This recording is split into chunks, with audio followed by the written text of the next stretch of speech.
In the middle of a crowded bank lobby, branch manager Melissa Carter snatched a check out of Ryan Walker's hands and tore it clean in half. She told him he was a fraud. She threatened to call the police. She told him to get out before she had him removed by force. Every customer in that lobby turned and stared. Ryan stood at the counter, both halves of an $85,000 inheritance check scattered on the floor between them. What Melissa didn't know was that the check was completely legitimate, and that the man she had just humiliated in front of everyone was the son of her regional director. Ryan Walker had been a customer of Meridian Trust for over a decade. He knew the layout of this branch the way most people know their own kitchen, the 2 teller windows on the left, the waiting area with the blue chairs near the door, the manager's office set back behind frosted glass. He had opened his first account here at 24, had cashed his first real paycheck, standing at that same counter. This place was not unfamiliar territory. That was part of what made what happened next so difficult to process. He came in on a Tuesday morning, dressed the way he always dressed: dark jeans, a plain gray jacket, clean boots. He was not the kind of man who dressed to impress. He never had been. His father had raised him to believe that what a person carried on the inside was the only thing worth presenting, and Ryan had taken that seriously enough that it had become second nature. He carried a manila envelope under his arm, thick with documents, the will to probate paperwork, the letter from the estate attorney, and the check itself, $85,000, the last thing his father had left him. His father, Gerald Walker, had passed 6 weeks earlier after a long illness. The estate had taken time to settle the way estates always do. Slow paperwork, slower courts, a process that demanded patience from people who were already grieving. Ryan had handled it without complaint. He had driven to the attorney's office twice, signed every document that needed signing, and waited. When the check finally arrived in the mail, he had sat with it in his hands for a long time before putting it in the envelope. It was not excitement he felt. It was something quieter and harder to name. It was the particular weight of money that comes too late to spend on the person who earned it. He had no intention of touching most of that money right away. He had a plan to invest a portion, keep a portion in savings, and handle a few outstanding debts that had built up during the months his father was sick and Ryan had taken time away from work. Nothing extravagant, nothing that required explanation. He simply needed to deposit the check, and Meridian Trust was his bank, and that was the end of his reasoning. The branch was not busy when he arrived. A Tuesday morning in late autumn tends to move slowly, and the lobby held maybe 6 or 7 people, a few at the teller windows, a man in a suit reading something on his phone. In the waiting area, an older woman standing near the ATM with a deposit slip folded between her fingers. The kind of ordinary Tuesday morning that exists in hundreds of bank branches across the country without incident. Ryan took his place at the shorter of the 2 lines and waited. The teller who greeted him was a young woman named Sandra, polite and efficient in the way bank tellers are trained to be. Ryan slid the check across the counter along with his ID and explained what he needed. Sandra looked at the check, looked at the amount, and her expression shifted in a way that was subtle, but not invisible. She typed something into her computer, looked at the screen typed again, and then told him she would need to get a manager involved for a transaction of this size. Ryan said that was fine. He had expected as much. Large deposits invited scrutiny, and he understood the protocol. He had prepared for it. What he had not prepared for was the way the next 10 minutes would unfold. Melissa Carter came out of her office with the particular energy of someone who had already formed an opinion before hearing a single fact. She was in her mid-40s, dressed sharply with the kind of composure that read less like calm and more like controlled impatience. She walked up to the counter, looked at the check, looked at Ryan, and then looked at the check again. She did not greet him. She did not introduce herself. She picked up the document and studied it, the way someone studies a thing they have already decided is wrong. Ryan told her good morning. She did not respond to that. Instead, she asked him where the money came from. He told her it was an inheritance from his father's estate. She asked for documentation. He opened the manila envelope and placed everything on the counter, organized and complete the will. The probate letter, the estate attorney's contact information, the notarized transfer documents. It was more paperwork than most people brought to a bank deposit. He had prepared thoroughly because he understood that large sums required verification, and he had wanted to make the process as smooth as possible. Melissa picked up each document, slowly scanning rather than reading, in the way a person scans when they are looking for something to confirm a suspicion rather than looking for information. She set down the probate letter. She set down the will. She looked at the check again, and then set that down too. Then she looked at Ryan directly and told him that the documentation was insufficient and that the bank could not process this transaction. Ryan asked her what was missing. She said the documents did not adequately establish a verifiable chain of transfer. He asked her to be specific. She gestured vaguely at the paperwork and said there were inconsistencies. He asked her to point to one. She did not point to one. She said the bank had an obligation to protect its customers, and that amounts of this size required a higher level of scrutiny, and that she was simply doing her job.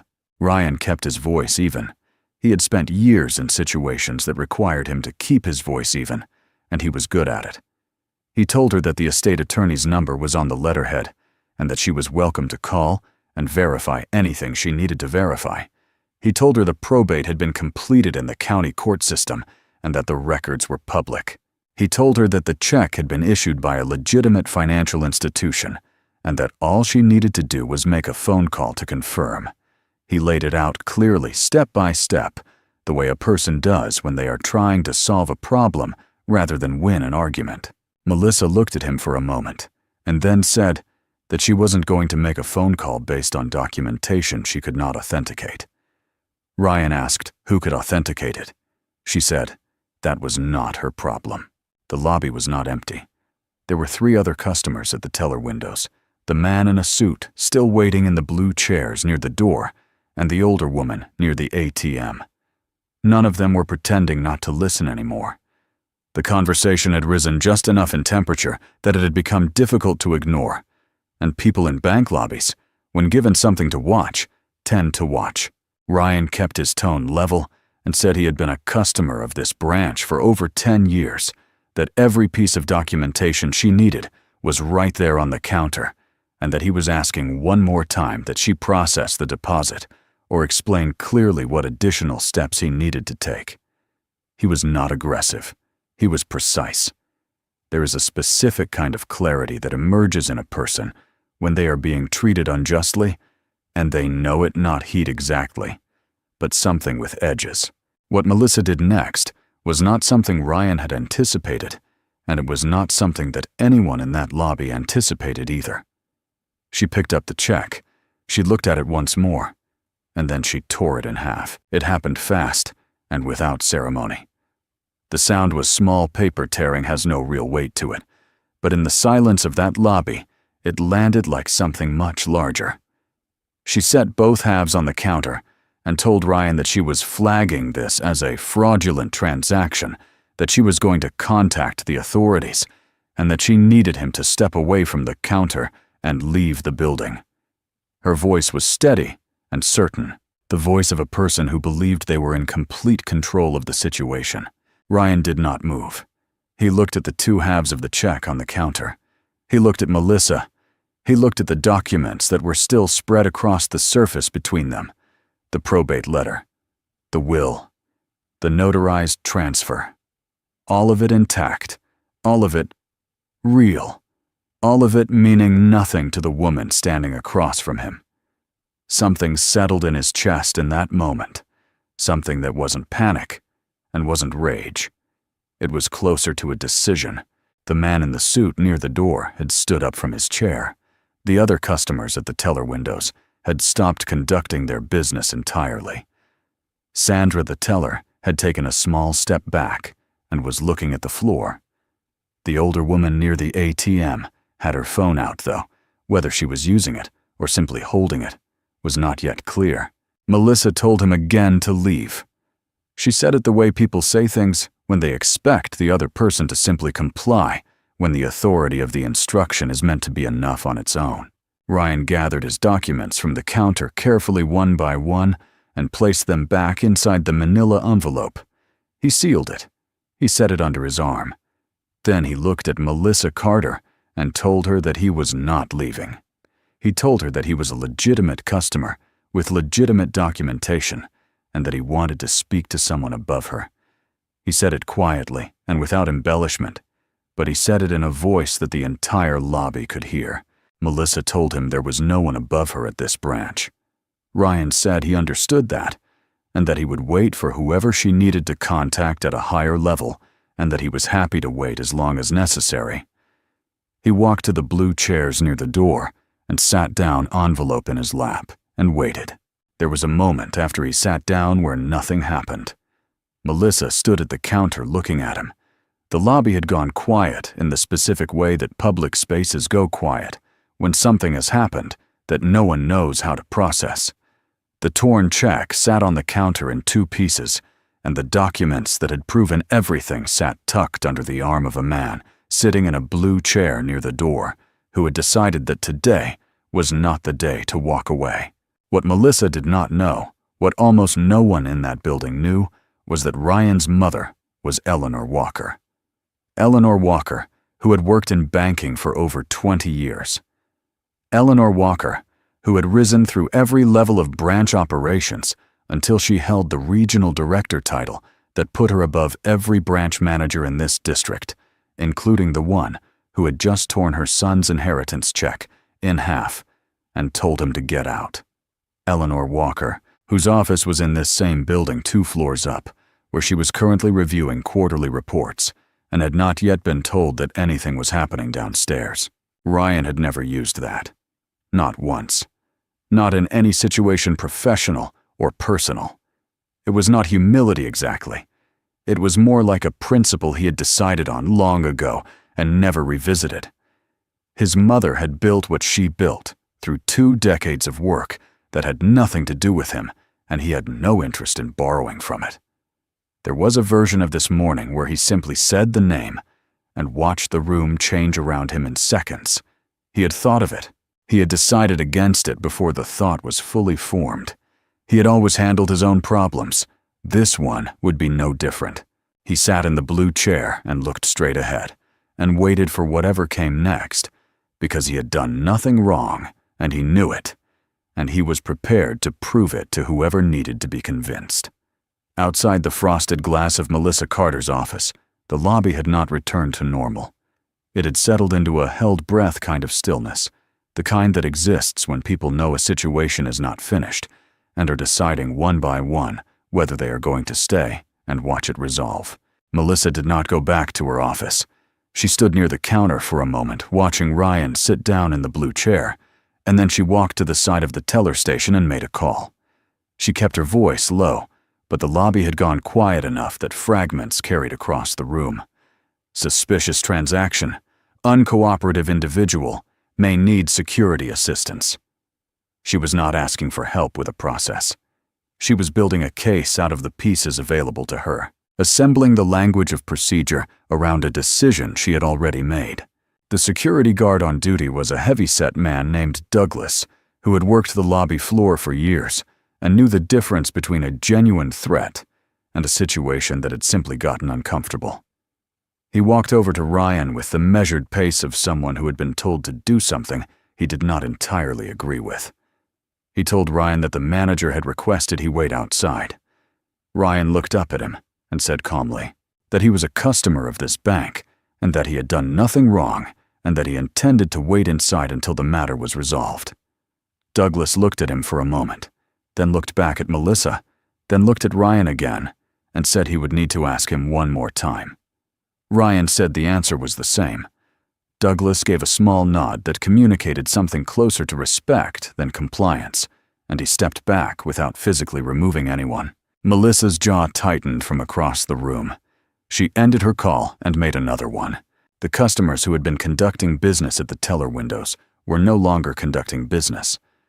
Sandra had her hands folded on the counter and was looking at a fixed point somewhere above the door. 2 of the waiting customers had not left, though there was no visible reason for them to stay. The older woman near the ATM had put her phone away, but she had not moved toward the exit. The man in the suit had sat back down and crossed his arms and was watching with the particular attention of someone who has decided the thing unfolding in front of him is worth being late for whatever he came in to do. People were making the quiet individual decision to witness something, even if none of them could have explained why it felt important. Ryan sat with his envelope and did not look at his phone, did not fidget, did not do any of the things a person does when they are nervous or uncertain. He looked like a man who had arrived at a place inside himself where the outcome no longer controlled his behavior. Whatever happened next, he had already decided how he was going to handle it, and that decision had a kind of weight that made him still. 2 officers arrived from the local precinct about 15 minutes after Melissa's call. They came through the front door with the unhurried efficiency of people who had been dispatched to what was described as a disturbance and were now assessing whether that description had been accurate. Officer Grant and Officer Whitfield, both in uniform, both experienced enough to read a room before asking questions. What they saw when they walked in was a quiet lobby, a man sitting in a chair with a manila envelope on his lap, and a branch manager standing near the counter with her arms crossed and the specific expression of someone who expected their version of events to be accepted without question. Officer Whitfield approached Ryan and introduced himself. He asked Ryan to explain what had happened. Ryan did so clearly, and without embellishment. He had come to deposit an inheritance check. He had provided full documentation. The manager had refused to process the transaction and destroyed the check, and he had declined to leave because he had not done anything wrong and wanted the matter addressed through proper channels. He opened the envelope and handed over the documents. Officer Whitfield took them and read through each one without rushing. Officer Grant had moved toward Melissa. She explained her position quickly, fluently, with the confidence of someone accustomed to institutional authority landing in her favor. She told the officer that the documentation had appeared inconsistent, that the check had shown indicators of potential fraud, that she had acted in accordance with the bank's security protocols, and that Ryan had become hostile when she raised her concerns. Officer Grant asked her to define hostile. She said he had refused to leave. The officer wrote something in his notepad and did not comment. Officer Whitfield, still holding the documents, asked Ryan for the estate attorney's contact information. Ryan recited it from memory. The officer stepped away and made a call. The lobby waited. Melissa watched Officer Whitfield's back with an expression that had shifted from confidence into something more, carefully composed. Something that required active maintenance to hold in place. The call lasted about 4 minutes. When Officer Whitfield returned, he handed the documents back to Ryan and looked at Melissa. He told her that the attorney had confirmed the probate was finalized in county court, that the transfer was legitimate, and that the check had been validly issued against the estate account. He said there was no basis for a fraud claim. Melissa said she understood, but that the bank still had the right to decline any transaction it deemed high risk, and that her decision had been made in good faith based on the information available to her at the time. Officer Whitfield said that was between her and the bank's legal department, but that from a law enforcement standpoint, no fraud had occurred and no action would be taken against Ryan Walker. He said it without editorial, just fact. The way experienced officers deliver information they know will land badly on one side. Ryan did not react visibly to this. He simply thanked the officer, put his documents back in the envelope and stood up. He asked Melissa in front of both officers and everyone remaining in the lobby to please arrange for the destroyed check to be replaced or for the bank to contact the issuing institution directly to process the transfer electronically. His voice was even. His request was specific. There was nothing in his tone that could be characterized as hostile. He was simply asking for what was owed to him. Melissa said she would need to consult with the bank's compliance team before taking any further action. Ryan said he was happy to wait. He sat back down. This was the moment when Melissa's composure began to develop visible cracks. She had expected the officers to remove him. She had expected the weight of her title and the institution behind her to be enough to end the situation cleanly, the way it had always been enough before. Neither had happened. The officers were still present, standing slightly to one side, neither leaving nor advancing, simply observing the way officers do when they are not done, but have no immediate action to take. The lobby had reorganized itself into a kind of informal audience, and Melissa stood at the center of it, in a way she had not anticipated when she made her first phone call 40 minutes ago. She turned to Sandra and spoke quietly, but not quietly enough. She told her to pull up the transaction record and flag it under the high-risk review category. Sandra looked at her screen and typed something slowly. Then she told Melissa also, not quietly enough, that the system required a specific justification code for that classification and asked which one she should use. Melissa told her to use General Compliance Review. Sandra typed it in. On the other side of the lobby, the older woman near the ATM had taken her phone out again. This time she was clearly recording. A second woman seated near the window had been recording since the moment the check was torn. She had not made any attempt to hide it. She held the phone at eye level and kept it there. Melissa turned back to Ryan and told him that the bank's compliance process could take several business days and that there was nothing more she could do for him today. She said it with a finality that was meant to close the conversation and send everyone home. Ryan looked at her and said that he understood and that he would be filing a formal complaint with the bank's regional office and with the state banking regulatory authority, and that he would be doing so today. He said it without heat. He said it the way a person states a plan they have already committed to and are simply informing others of. Something shifted in Melissa's face at the word regional.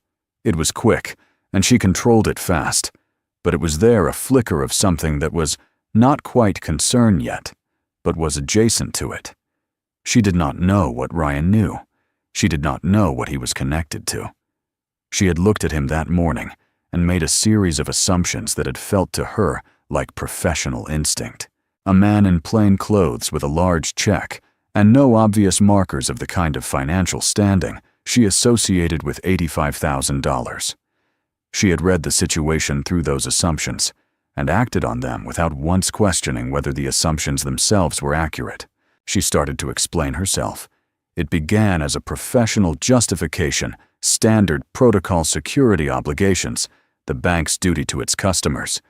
But it was the kind of explanation that expands when the person giving it is not sure it will hold. She said the amount had raised flags.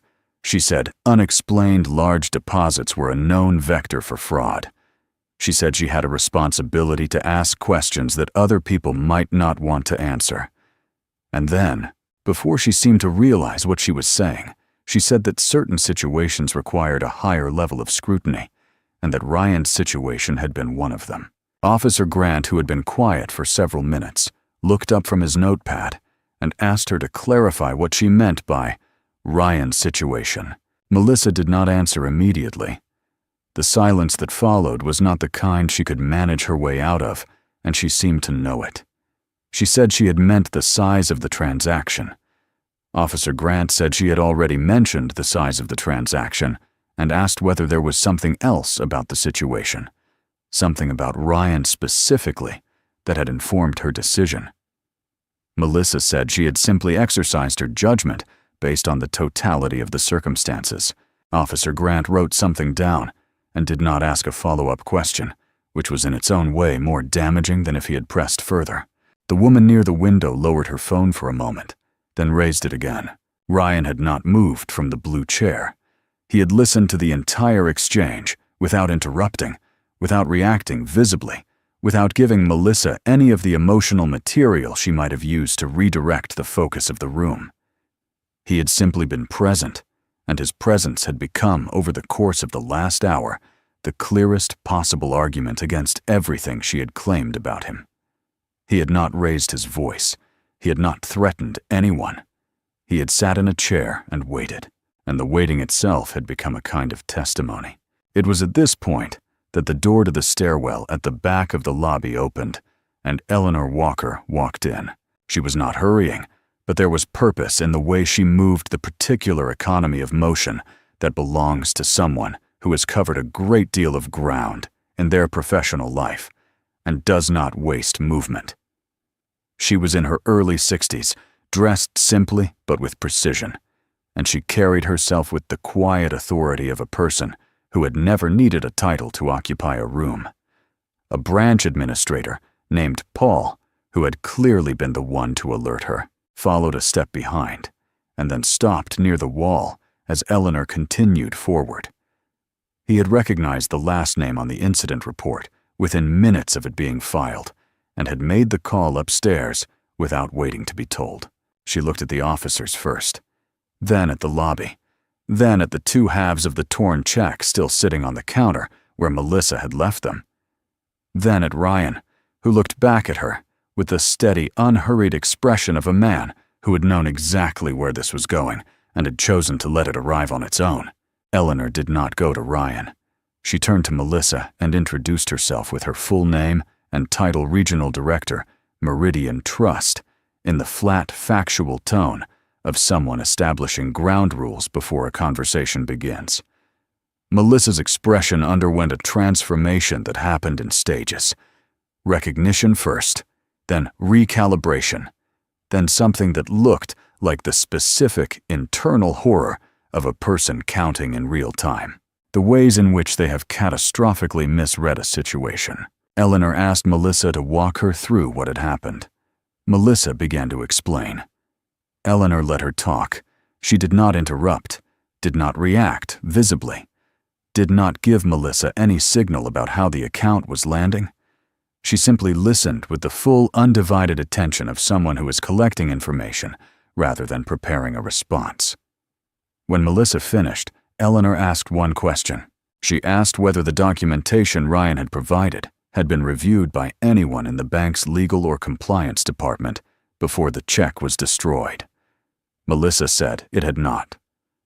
Eleanor asked whether Melissa had contacted the issuing institution before flagging the transaction as fraudulent.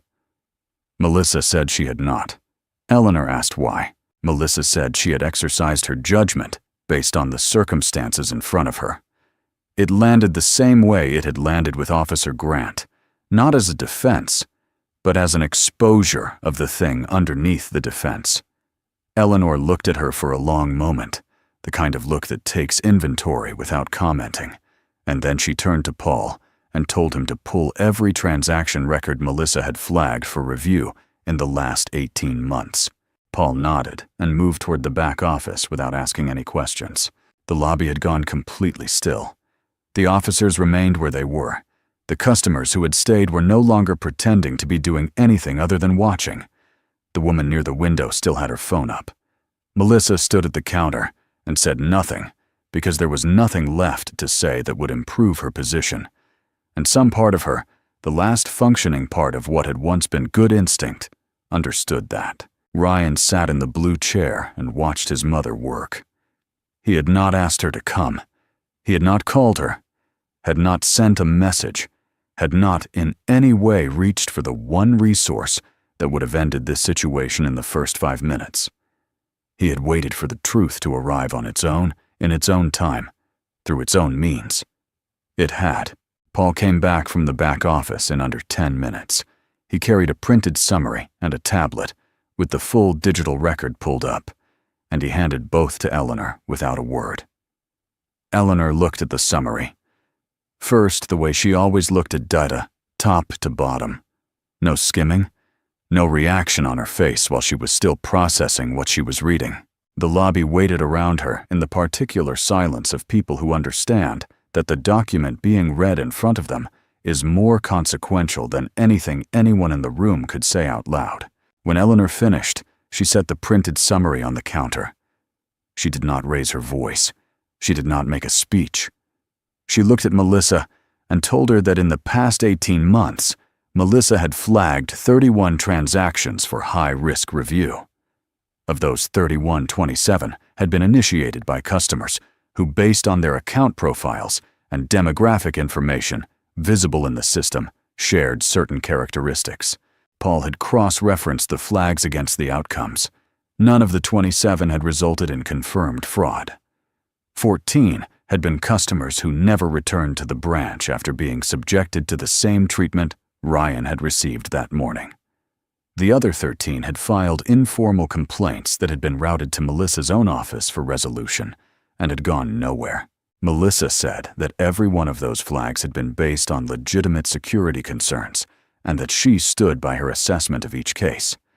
She said it with less conviction than the previous times she had defended herself, the way a phrase loses structural integrity when it is repeated too many times in too short a window. Eleanor looked at her and said that the pattern in the data did not reflect a security protocol. It reflected a bias. She said the word without drama, plainly, as a descriptor, rather than an accusation which somehow made it land harder than if she had raised her voice. A raised voice can be argued with. A documented pattern cannot. The two officers had remained in the lobby throughout. Officer Grant was still making notes. Officer Whitfield was watching Eleanor with the attentive expression of someone who had arrived expecting a routine disturbance call and was now witnessing something with considerably more institutional weight behind it. Neither officer had any further enforcement role to play, but neither had moved toward the door. The woman near the window had been recording continuously since before Eleanor arrived. She was not the only one. At least 2 other phones had come out during the exchange, between Eleanor and Melissa, held at waist height, angled upward, the practiced positioning of people who want footage but do not want to appear to be taking it. In the current state of the room, the gesture was mostly academic. No one was hiding anything anymore. The situation had passed the point where appearances mattered. Melissa tried once more.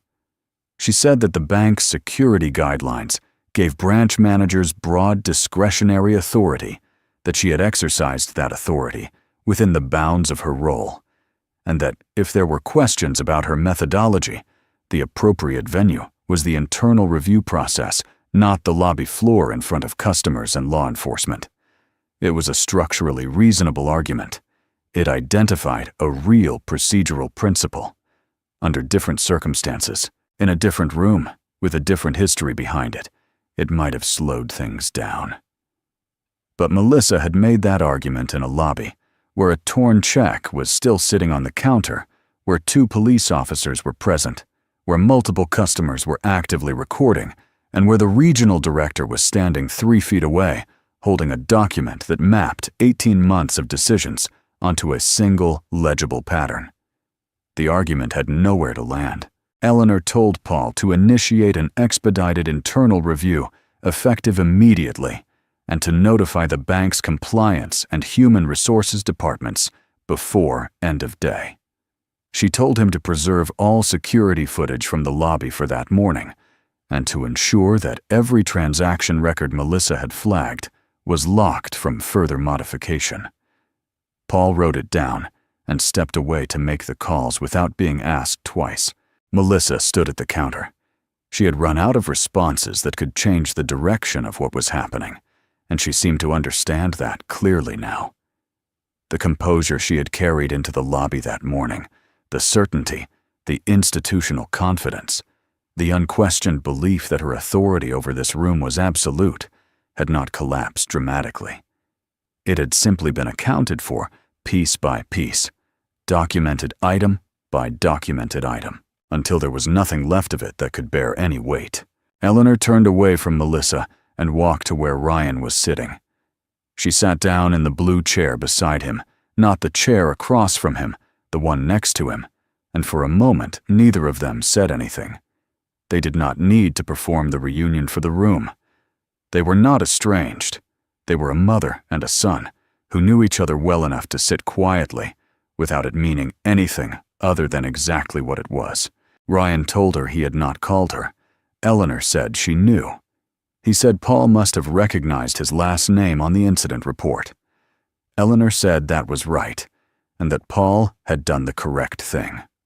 Ryan looked toward the counter where the 2 halves of the torn check were still sitting and said he was going to need a replacement issued. Eleanor told him that was already being arranged, and that the issuing institution had been contacted before she walked through the stairwell door. There was something in the exchange that the remaining people in the lobby could observe, but not fully interpret, a shorthand between two people who had a long history together and a shared understanding of something that did not require words. Eleanor did not ask Ryan why he had not called her. Ryan did not explain it. The fact of how he had conducted himself was already present in the room, visible to anyone who had been there from the beginning, and it needed no narration from either of them. Eleanor smoothed the front of her jacket and walked back to the counter. She told Sandra to process Ryan's deposit using the electronic confirmation from the issuing institution, which had already been forwarded to the branch's internal system. Sandra pulled it up on her screen, confirmed that it was there, and began the transaction with the focused efficiency of someone who was deeply grateful to have a clear and unambiguous instruction to follow. Then Eleanor turned to Melissa and told her that her employment with Meridian Trust was terminated effective immediately, and that she would receive formal written notification within the hour. She told her that security would escort her to collect her personal belongings from her office, that her system access and credentials would be deactivated before she reached the elevator, and that the bank's legal department would be in contact regarding the terms of her separation. She said all of it in the same level tone she had used throughout. Not cold, exactly, but entirely without softness. She was not performing authority. She was exercising it, which is a different thing entirely, and the difference was clearly visible to everyone present. Melissa did not respond immediately. She stood at the counter and looked at Eleanor, and for a moment her expression held something that was harder to read than anger or humiliation. It was closer to the specific disorientation of a person whose internal account of themselves has just been formally contradicted by the documented external record. She had believed genuinely that she had been doing her job. She had believed that her instincts were professional instruments rather than personal assumptions dressed in institutional language. The data Paul had pulled, the pattern it revealed, the 18 months of decisions laid out in sequence on a printed page, none of it matched the story she had been telling herself about who she was at work and what had guided her decisions. That gap between the internal story and the documented reality is not a comfortable place to stand, and Melissa was standing squarely in the middle of it now in front of everyone. Douglas, the security guard, appeared beside her without being summoned. He had been in the lobby the entire time, had watched everything unfold from the moment he had been called over to ask Ryan to leave. He gestured toward the back corridor, politely and without ceremony, the way he had been trained to do. Melissa straightened, picked up her lanyard from the counter where she had set it earlier, and walked toward the back without looking at Ryan. She did not look at the officers. She did not look at the customers with their phones still raised. She looked at the floor just ahead of her feet, and she walked, and Douglas walked beside her, and the lobby watched them go in complete silence. The formal apology came from Eleanor, directly standing at the counter, addressed to Ryan, but delivered in a voice that carried across the entire lobby. She told him that what had happened to him that morning was wrong, that it had not reflected the standards the bank held itself to, and that the bank accepted full responsibility for the harm done. She said it clearly and without qualification. She did not use the language of mitigation. No, to the extent that, no, if you felt, none of the softening constructions that institutions typically reach for when acknowledging fault. It was a real apology offered in public, in the same space where the original harm had been done, witnessed by the same people who had witnessed the harm. Ryan listened to it and thanked her. Not with visible relief, not with the emotion of someone who had been waiting to be vindicated, simply with the quiet acknowledgement of a person who had known the truth from the beginning and had waited for the room to arrive at it. Sandra completed the transaction a few minutes later and slid the deposit confirmation across the counter. Ryan took it, looked at the figures folded at once, and put it in the manila envelope with the rest of his documents. He stood up, put on his jacket, and picked up the envelope. The two halves of the original check had been removed from the counter at some point during the preceding exchanges. Sandra most likely, clearing the surface with the quiet efficiency of someone who needed something purposeful to do. Their absence felt appropriate. The thing they had represented had already been resolved through other means. Officer Whitfield stopped Ryan near the door and told him he was sorry for what he had been put through that morning. He said it as a person, rather than as an officer, a small but legible distinction that Ryan noticed. Ryan shook his hand and said he appreciated the professionalism with which the situation had been handled. Whitfield nodded and stepped aside to let him pass. Ryan walked out through the front door of Meridian Trust into the ordinary Tuesday morning outside. The street was doing what streets do, traffic moving at its usual pace, people walking with their heads down the unremarkable continuity of a day that had no awareness of what had just happened inside the building behind him. He stood on the sidewalk for a moment and looked at nothing in particular. The envelope was under his arm. The deposit was confirmed. His father's money was where it was supposed to be, doing what his father had intended it to do. He had not needed to call anyone. He had not needed to invoke a name or a title or a connection that was not his to use. He had needed to stay, and he had stayed, and the truth had done what truth does. When it is given enough space and enough time, it had made itself visible to everyone in the room, one verifiable fact at a time, until there was nothing left that could be argued against. That was the only strategy he had used. It had been enough. Eleanor came out through the front door a few minutes after him. She stood beside him on the sidewalk, and neither of them said anything for a moment. The sounds of the street filled the space between them without pressure. Then she told him she was proud of him. He said he had just done what seemed right. She said she knew, and that was exactly why she was proud of him. There was a specific quality in her voice, not pride in the outcome, not relief that it had resolved the way it had, but something directed at the choices he had made before anyone knew how it would turn out. Those were different things.